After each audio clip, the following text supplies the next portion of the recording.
Boa noite a todos, sejam todos bem-vindos e que a espiritualidade amiga também possa estar abraçando com todo amor, com todo carinho, todo o pessoal que também está em casa nos assistindo pelo Facebook, né? Eu vou passar um recadinho rapidinho, logo mais a nossa amiga Cida vai fazer a oração. Eu gostaria de passar para vocês que no próximo sábado estaremos na Praça da Rodoviária, realizando o nosso bazar beneficente, né? Como todos sabem, o nosso bazar, os nossos eventos são feitos para que a gente possa conseguir uma casa maior ou até mesmo um terreno para que a gente possa aumentar o nosso espaço físico, né? Então, aí nós estamos todos da casa convidando a todos vocês para que possam participar, para que possam estar lá conosco, prestigiando o nosso bazar. Sábado, na Praça da Rodoviária, a partir das 7 horas da manhã até 1 hora da tarde. Vão ser todos bem-vindos. Obrigada.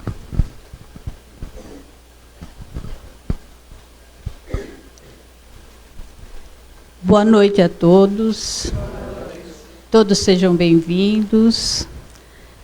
Os nossos amigos também do Facebook que estão nos assistindo, que sejam também envolvidos nessa luz, nessa energia, que de agora em diante fechamos os nossos olhos e vamos mentalizar a figura de Jesus, mas o Jesus iluminado, todo cheio de paz, serenidade, vindo ao nosso encontro, aproveitando essas paisagens que estavam passando agora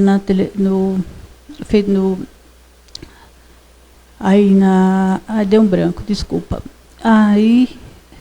Mas que seja feita a vontade do Pai e não a nossa. Estamos aqui de coração aberto para que possamos, nesse momento, levar o nosso pensamento a Deus e a Jesus, para que Ele possa nos dar força e coragem para que possamos, na nossa caminhada, sermos melhores um pouco do que ontem, para que possamos, Senhor, perdoar aqueles que nos cercam, e principalmente os que mais estão precisando da gente, que eles nos ensinam também a sermos pessoas melhores.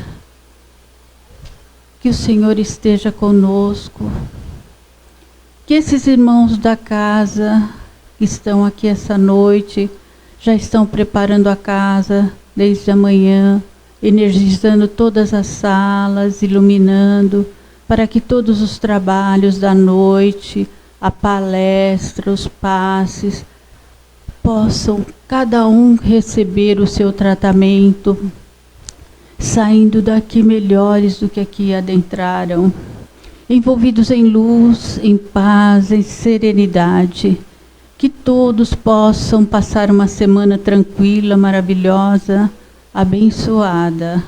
E também pedimos, Pai, por esses irmãos que estão passando pelas necessidades do terremoto, pelas guerras do mundo, que haja paz, harmonia, meu Deus. Que um dia a gente possa ter um sonho de ver essa terra maravilhosa em paz. Principalmente a nossa pátria, nosso Brasil, que é a terra do Evangelho. Que possa ela também ter mais serenidade. Sabemos que estamos passando pela transição e que tem que passar por tudo isso, mas que nós tenhamos força e coragem para continuarmos e sermos melhores, procurar sempre auxiliar aquele necessitado que está do nosso lado, um abraço, um carinho, qualquer coisa, uma palavra que ajuda a esses irmãos. Que Deus nos abençoe e nos envolva com essa luz que adentra dentro desse ambiente e que todos possam receber essa energia que vem do alto. Que Jesus nos abençoe e nos envolva envolvendo o palestrante de muita luz, para que ele possa fazer a palestra que venha de encontro aos nossos conhecimentos. E que Jesus os abençoe hoje, agora e sempre, que assim seja. Desculpe, que eu fiquei um pouco nervosa. E hoje o nosso palestrante é o Marcos Cavalete, né? Seja bem-vindo na nossa casa. Que Deus te abençoe, te ilumine muito na sua palestra.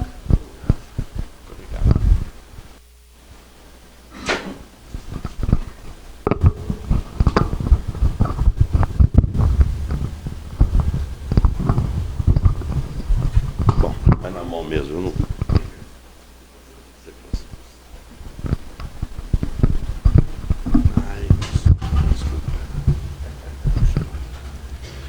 Bom, boa noite a todos.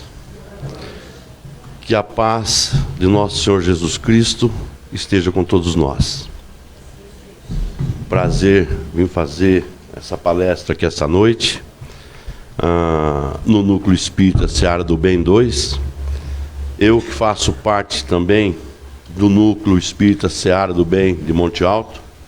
A gente sabe que aqui tem uma pedrinha de lá, tem a sementinha, foi trazida aqui há anos atrás, né?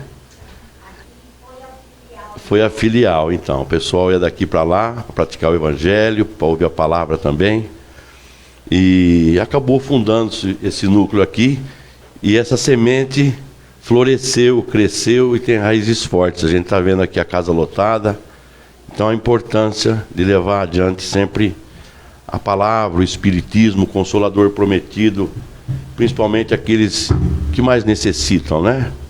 Eu quero agradecer a Jô, agradecer a Lucimara pelo convite, pela oportunidade de estar aqui hoje, passando um pouquinho daquilo que a gente estuda, daquilo que a gente pratica no dia a dia, né? E compartilhar com vocês um pouco do que vocês já sabem, tenho certeza, né?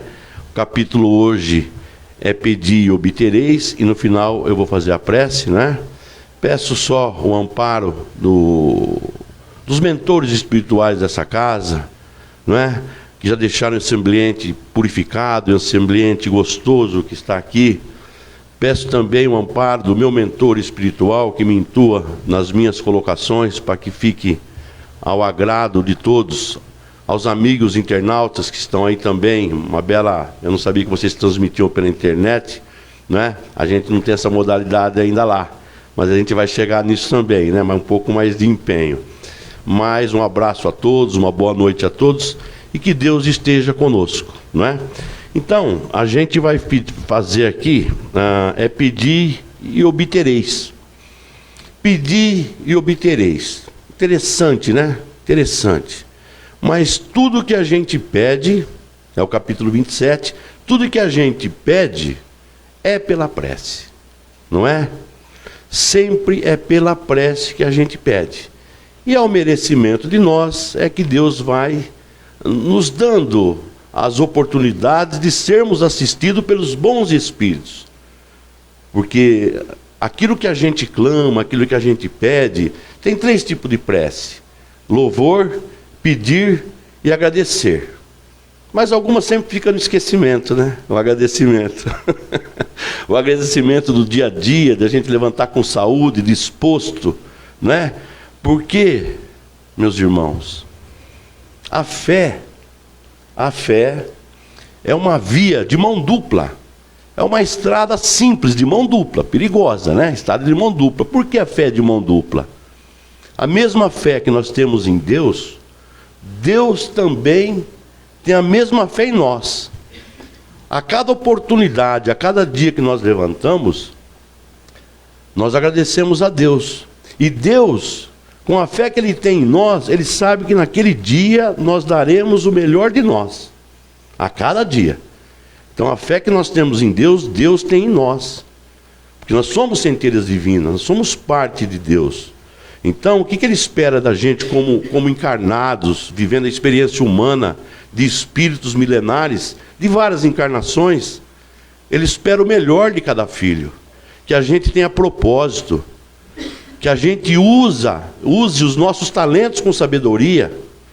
que a gente possa fazer o melhor para os nossos semelhantes, nosso grupo de trabalho, nosso grupo de estudo, no nosso dia a dia, no nosso cotidiano, na nossa família, na nossa casa, com os nossos filhos, com os nossos semelhantes menos favorecidos pela sorte. Porque cada um escolheu a sua missão nessa encarnação. Então aproveitemos. Mas vamos lá no capítulo propriamente dito, né? Pedi e obtereis. Eu até, é muito pequeno, eu imprimi alguma coisa, que meu óculos já não está mais me favorecendo. Mas é o capítulo 27, pedi e obtereis. A gente fala da qualidade das preces. Está lá. Qualidade das preces. Quando orardes, não vos assemelhei aos hipócritas, né? Que afetadamente oram em pé nas sinagogas, nos cantos das ruas, para serem vistos pelos homens. Retira-te em silêncio, no teu quarto, no teu canto. Mas o que é esse canto que ele quer dizer? O que é esse quarto que assim narra o Evangelho, que é por Marcos e São Lucas aqui? O seu quarto é o seu íntimo, é o seu íntimo. Você não necessariamente precisa se trancar no quarto. Se retira da multidão com o burburinho, você não vai conseguir se concentrar às vezes. Até Jesus se retirava nas orações, nas madrugadas frias dos Montes das Oliveiras. E aí, os próprios discípulos, né? Nós tínhamos Tomé no meio dos discípulos, que era ver para quê? Porque ele, sendo filho do Deus poderoso, ora pelo Pai, pede pelo Pai. E é simples a resposta. Ele veio como humano. Ele veio para viver uma experiência humana e ser o divisor das águas. Então ele orava assim. Ele viveu intensamente a experiência humana nessa encarnação. Nos estudos, ele tinha à disposição dele um exército de 3.000 guardiões que viriam com ele. Ele não quis. Ele abriu mão. Veio numa família humilde e fez a diferença no mundo. Não é? Então, a qualidade da prece, retirar ao vosso quarto, é você se retirar no teu cantinho, no canto do teu coração, quando você está enfundado em Deus, quando você está com aquela segurança, alegre, feliz, sem mágoa de alguém, sem briga com alguém, sem desafetos.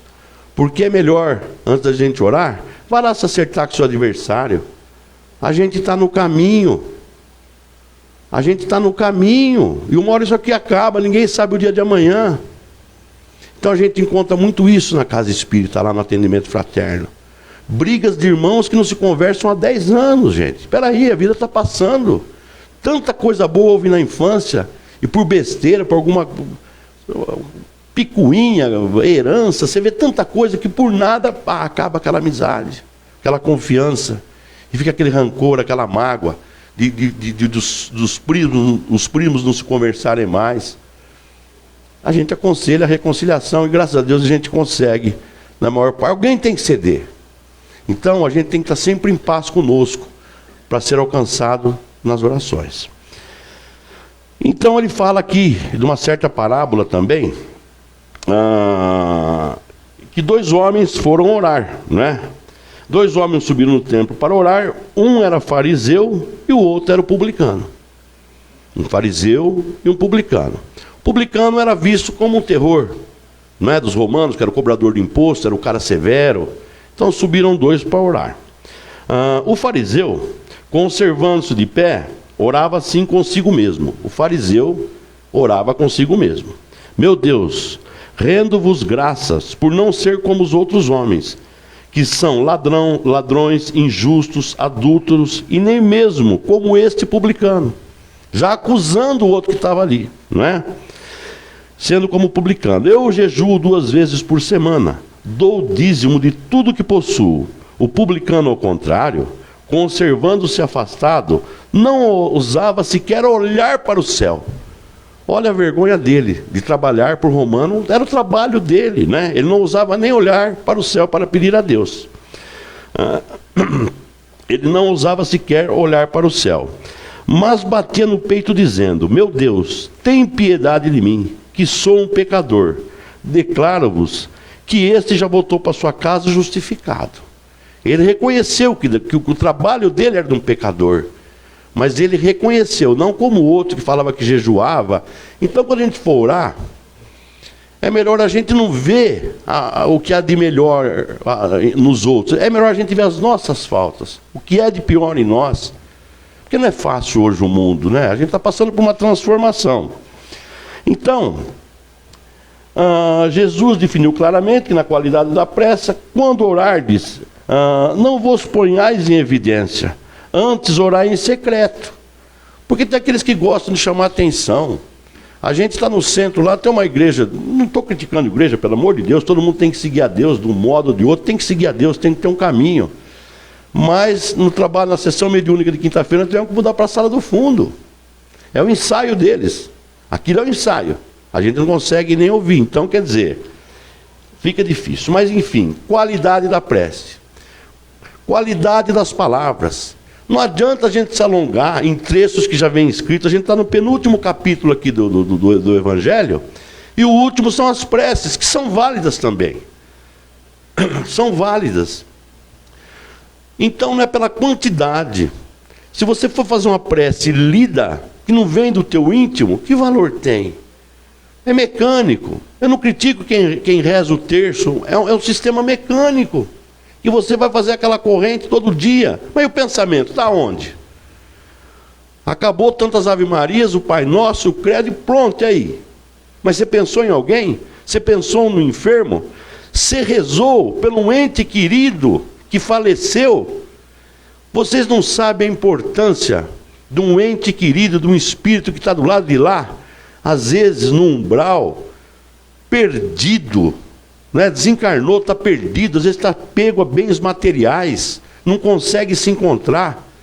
Quando nós lembramos desses irmãos, que eu também sou humano, às vezes eu me caio nos meus pensamentos, espera lá, por que não? Perder 10 minutinhos, 5 minutinhos, aquilo anima aquele irmão que está lá, porque ele vai receber esses pensamentos. Porque se a gente for analisar, a ação da prece é transmissão de pensamento.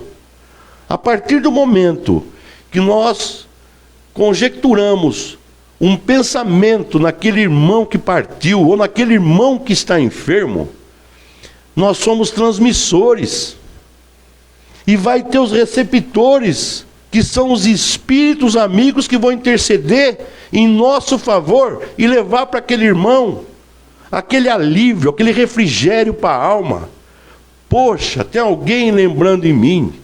E isso estimula ele a sair da zona de conforto, da perdição que ele está perdido no mundo, para procurar o amparo, para fazer análise da sua consciência do que ele fez na terra, de acertar suas contas, não com a divindade, não com Deus, mas consigo mesmo, para poder ir para uma colônia, para ter o amparo, para começar tudo de novo. Eu pergunto para todo mundo aqui está todo mundo na mesma faixa etária, e eu tenho medo disso. O meu medo, preste atenção, eu não sei a idade de cada um, mas vamos colocar 40 anos para frente. Eu acho que acabou o espiritismo, ou mudou a didática, né? Porque a gente não vê a juventude seguindo os mais jovens. E não é só aqui. E eu penso que não é falta de espiritismo, que é falta de catolicismo, é falta de cristianismo. Sabe, a juventude hoje, a inércia é outra.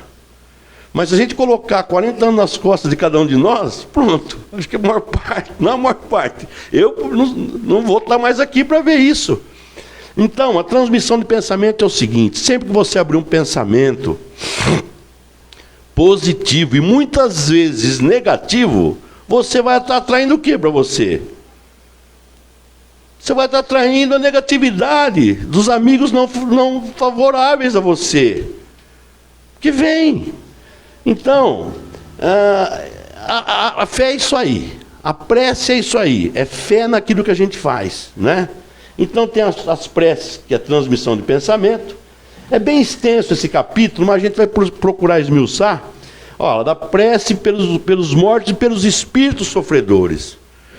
Aí a gente fica sabendo que tinha aí um senhor, uma pessoa que por enfermidade, ele era abastado, mas ele era extremamente ruim, egoísta com seus semelhantes, nunca praticou a caridade.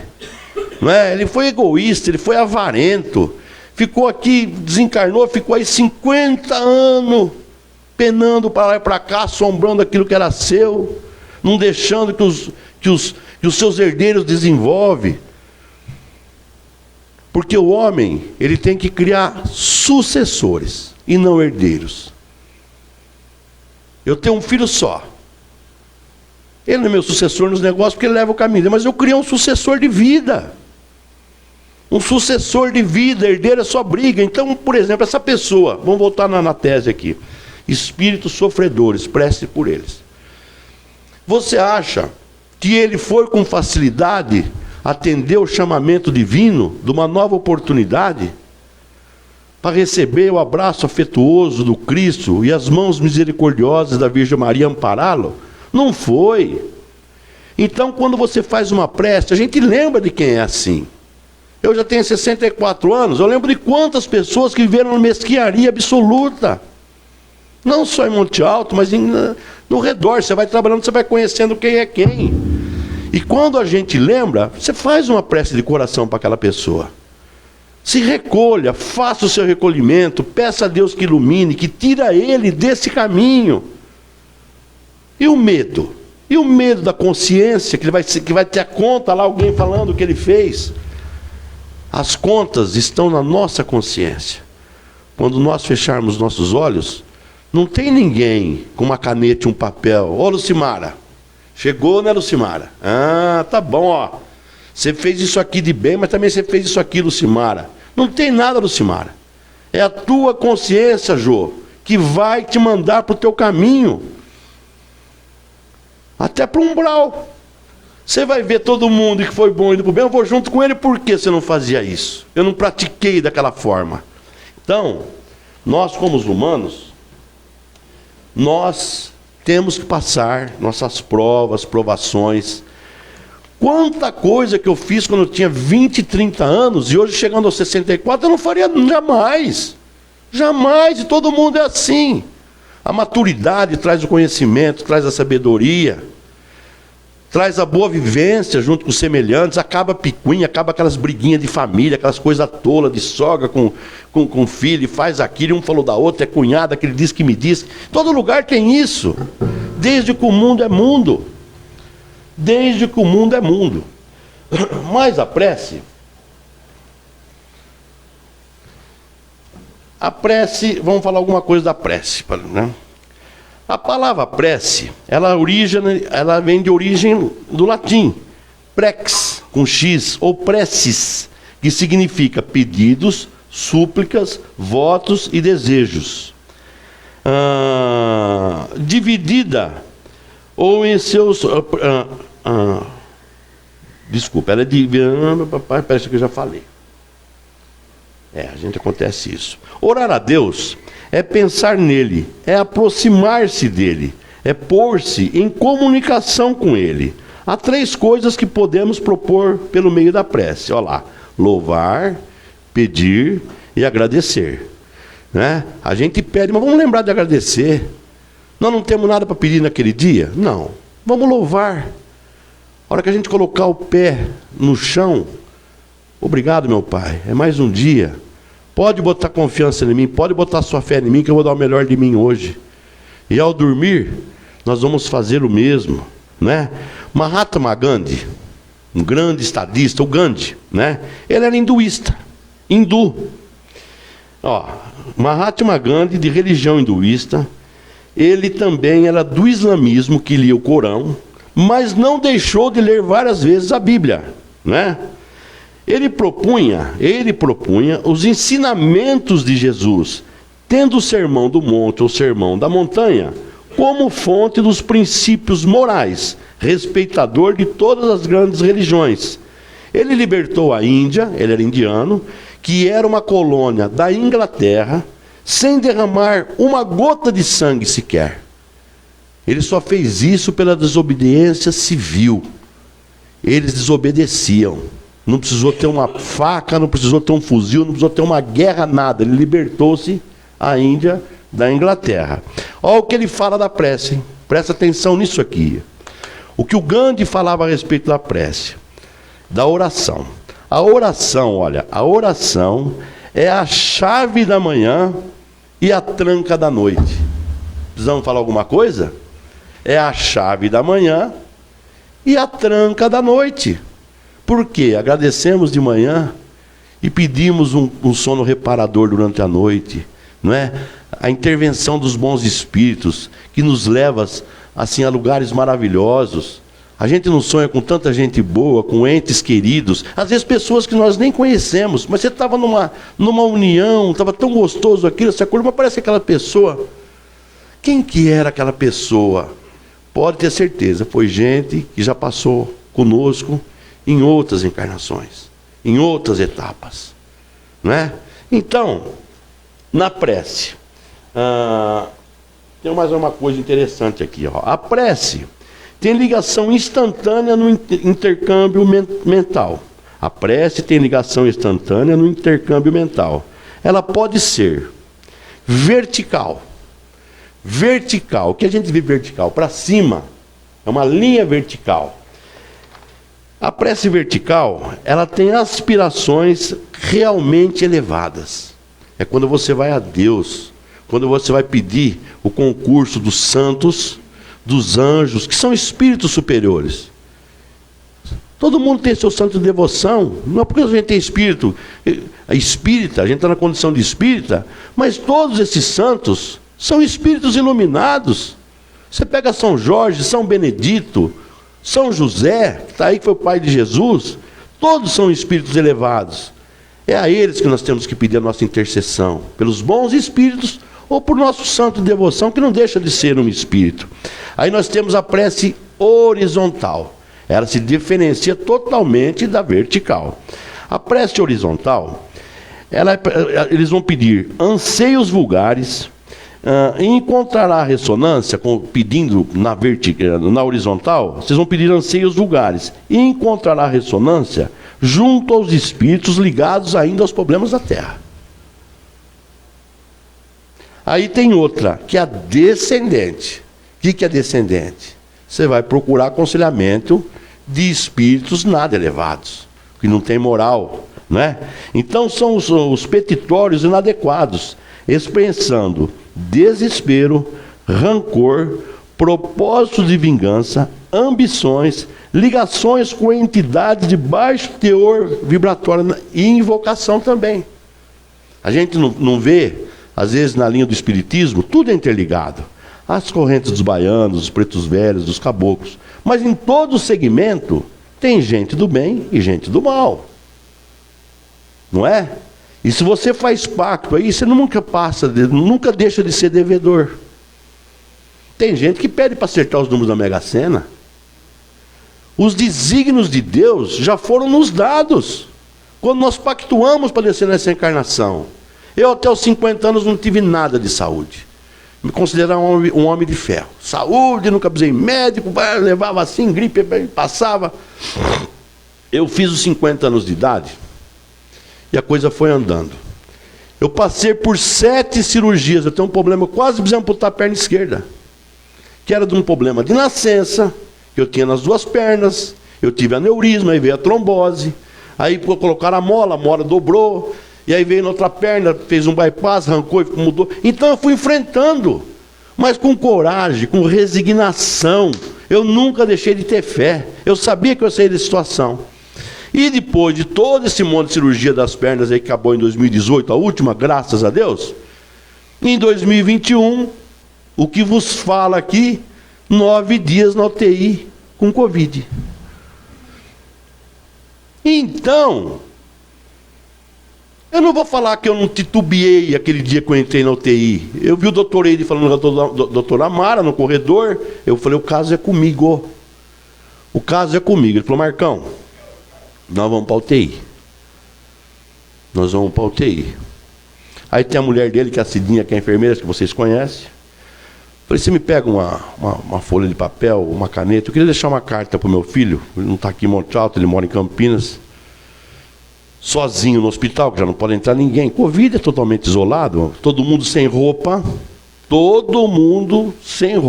só os médicos paramentados. Uma situação que você fica, eu não vou dizer humilhante, mas é vexatória. Você está ali, você não consegue respirar, você não consegue ir no banheiro, você não, sabe, foi aumentando os aparelhos, não resolvia a minha situação. Mas eu, com muita fé em Deus, a Cidinha falou, nós vamos rasgar essa carta. E em prece e em oração, vi muita gente, muitas senhoras do meu lado, assim, na UTI, e fecham um saco, são 2 sacos, eles pegam o corpo com lençol e tudo, colocam num saco branco e depois num saco preto. Um fecha para cá, o outro para lá. Só passava o carrinho do lado da minha cama. Eu confiante que sairia daquela situação, mas saí muito debilitado. Em 9 dias eu perdi 16 quilos. A massa muscular sumiu tudo, eu me vi eu não conseguia respirar, porque eu cheguei em casa ainda muito debilitado. Para ir no banheiro, me segurando na parede e levantando a ponta do nariz para respirar um pouco melhor. Mas já tinha sarado a infecção brava. Era só recuperação. Mas nunca deixei de fazer as minhas orações, de fazer as minhas preces, de me retirar no meu íntimo. No meu íntimo.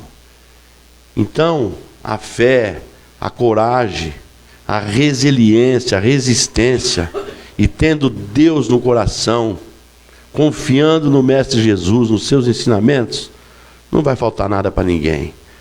Não vai faltar o pão de cada dia, o braço forte para trabalhar, os bons pensamentos para interagir, a inteligência, o discernimento no trabalho, o discernimento no estudo, não é? Então, a oração é de cada um. Nada lido, nada ensaiado, poucas palavras, mas que sejam sucintas, diretas a Deus. Porque Deus conhece o nosso problema. Mesmo antes da gente pedir. E tem aquele que fala, então por que você ora se Deus sabe do que você precisa? Fala! Eu tenho que fazer uma oração. Eu faço uma oração matinal e eu desço pela Tabarana, aquela serra maravilhosa. Você vem contemplando aquela natureza. Você vem vendo aquilo bonito quando chove, principalmente aquele dia bonito que choveu à noite, que está aquele cheiro gostoso de terra molhada. Fala, meu Deus, que bom eu estar podendo respirar de novo ainda nessa oportunidade. Então você começa a observar pequenas coisas. E é aí que Deus está presente, é nessa natureza maravilhosa. E as crises mundiais estão assolando o mundo, as guerras que minha irmã falou, as guerras, que tristeza, selaram a paz esses dias, mas já mandaram o bombardeio de Israel para a Palestina, os Estados Unidos com essas ameaças aí no confronto da Rússia com a Ucrânia, está com ele as armas nucleares, é apertar botão. Não é homem matando homem no fronte lá não, jovens se matando para depois os bonitão dão as mãos e acabou a guerra, mas quer dizer, ninguém sabe por que matou o outro. É a cor da farda, se o sangue é vermelho, se a alma e o espírito advém de Deus. Então, pela oração vale também a reflexão. A prece é uma invocação que permite comunicação de pensamentos com Deus. É um ato de humildade, fé e adoração. É um meio de aproximar-se de Deus. É uma forma de interação entre a alma e Deus.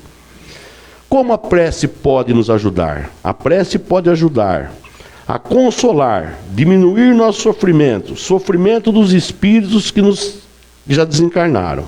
A prece pode ajudar a inspirar ideias sãs, fortalecer as boas resoluções. A prece pode ajudar a compreender as circunstâncias e ter forças para superá-las. São tantas, né? Então, com uma boa prece, eu tenho um problema para resolver amanhã, pega-se numa prece, vai ficar mais leve o enfrentamento, a resolução. A prece pode ajudar a abrir-se no amor e encontrar a paz. Como pedir a Deus? É importante pedir a Deus de acordo com a sua vontade.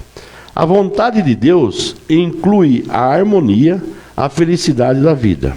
Deus irá conceder coragem, paciência e resignação.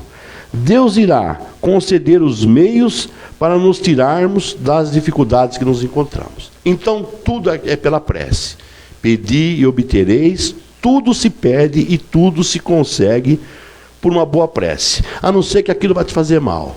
Deus às vezes não vai te conceder para tirar de uma enrascada. Mas na hora certa tudo vem. Tudo vem. Então a palavra era essa.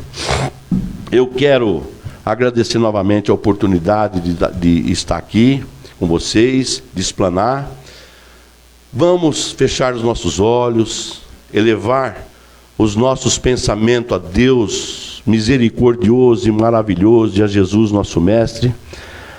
Aos mentores espirituais dessa casa, ao meu mentor espiritual que sempre me acompanha, obrigado pela intuição dessa noite. Agradecer a todos os santos e anjos, espíritos iluminados, que vivem nas altas esferas, meu Pai, próximo de Ti e próximo de Jesus, meu Mestre, intercedendo sempre nos nossos momentos de dores e aflições, nesta bendita e santa reencarnação a que estamos passando. Muito obrigado, que assim seja, meu Pai.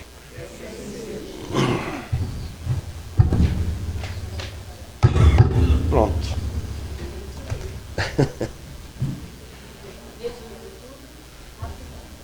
Deus 30